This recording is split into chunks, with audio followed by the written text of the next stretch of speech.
আসসালামু আলাইকুম viewers, this is Ruman. Welcome to our another video. 23 তারিখ 3 মাস 2025 ভিএফএস গ্লোবাল ভিসা আপডেট। তাহলে চলুন আজকের ভিসা আপডেট জেনে নেওয়া যাক। আজকে টোটাল পাসপোর্ট রিটার্ন দিয়েছে 3টি এবং আজকে টোটাল পাসপোর্ট রিজেক্ট হয়েছে স্ক্যানিং কপি এবং রিটার্ন পাসপোর্ট 17টি এবং আজকে টোটাল রিটার্ন পাসপোর্ট সাবমিট হয়েছে 14 থেকে 15টি এবং আজকে ফ্যামিলি ভিসা হয়েছে 19টি, এগ্রিকালচার ভিসা হয়েছে 5টি, স্পন্সর ভিসা হয়েছে 1টি, ডোমেস্টিক ভিসা একটিও হয়নি, ট্যুরিস্ট ভিসা একটিও হয়নি, বিজনেস ভিসা একটিও হয়নি। এটা হচ্ছে আজকে total VFS global visa update.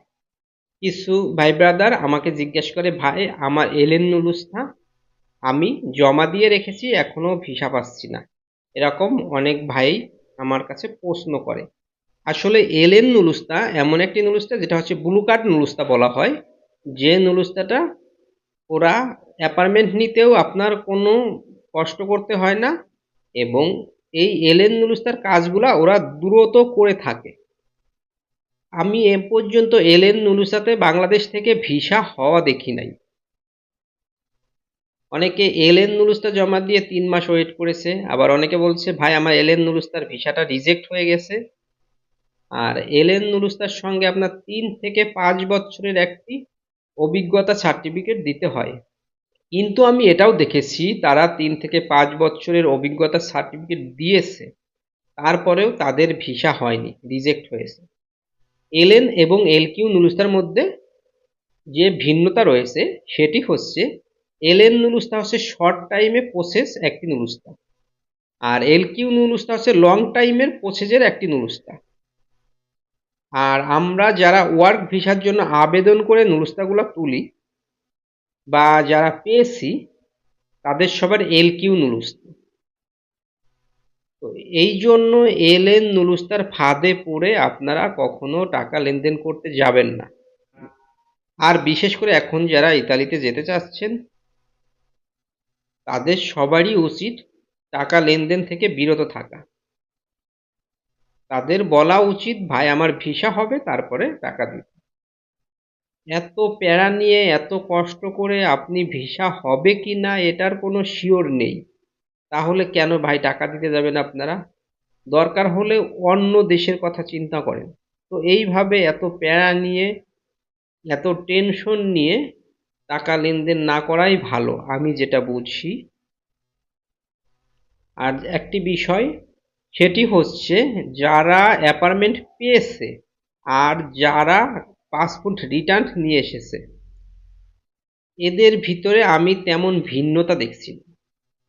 এই জন্য যারা এখনো অ্যাপার্টমেন্ট পাননি হতাশা হওয়ার কোনো কারণ নেই। আপনার মাধ্যমকে বলেন মালিকের সঙ্গে যোগাযোগ করতে, কারণ ওরা একটি শহর ধরছে, সেই শহরের কাজগুলো কমপ্লিট করতেছে। এটাই দেখতে পাচ্ছি, ওরা সিরিয়াল অনুযায়ী পাসপোর্ট দিচ্ছে না। আপনার আজকেও ভিসা হয়েছে 2023 সালের ডিসেম্বরে জমা ছিল।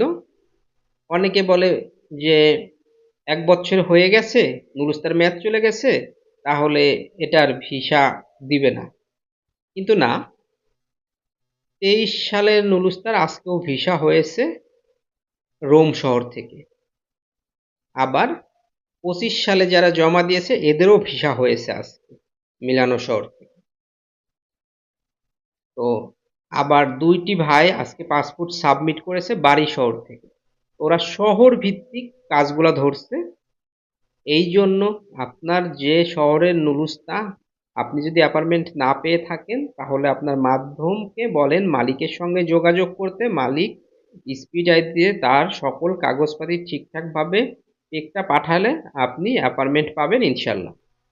আর অ্যাপার্টমেন্ট পেলে আপনারা 7 থেকে 15 দিনের ভিতর আশা করা যায় ভিসা পেয়ে যাবেন। যারা রিটার্ন পাসপোর্ট নিয়ে এসেছে তারা সাবমিট করবে এবং সাবমিট করার পরেও 7 থেকে 15 দিনের ভিতর ভিসা হচ্ছে। তাহলে যারা রিটার্ন পাসপোর্ট নিয়ে এসেছে আর যারা এখনো অ্যাপার্টমেন্ট পায়নি তাদের বিষয়টা দেখুন একই। যারা অ্যাপার্টমেন্ট পায়নি বলে যে তাদের ভিসাটা দেরিতে হচ্ছে তা না। পাসপোর্ট জমা দেওয়া মানেই 100% ভিসা হয়ে যাওয়া বর্তমান অবস্থায়। এই জন্য যারা অ্যাপার্টমেন্ট পাচ্ছেন না হতাশা হবার কোনো কারণ নেই।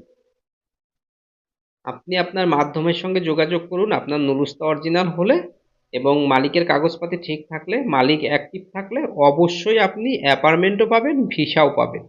আর যদি আপনার মাধ্যম ঠিক না থাকে, মালিক ঠিক না থাকে, তাহলে আপনার কোনো উপায় নেই এই ক্ষেত্রে ভিসা পাওয়ার। তো আশা করি আপনাদেরকে একটু হলেও বোঝাতে পেরেছি। আর আমি কোনো সময় বলি না যে আমার চ্যানেলটি সাবস্ক্রাইব করে রাখুন। আমার ভিডিও যদি ভালো লাগে আপনাদের মনে চাইলে আপনি আমার চ্যানেলের সঙ্গে যুক্ত হয়ে থাকবেন। আর যদি ভালো না লাগে আমার ভিডিওগুলা, আমি যদি আপনাদেরকে সেইভাবে তথ্য দিতে না পারি, তাহলে আমার চ্যানেলের সাথে আপনাদের থাকার দরকার নেই। আজকের মতো এই পর্যন্ত। ভালো থাকবেন। আল্লাহ হাফেজ।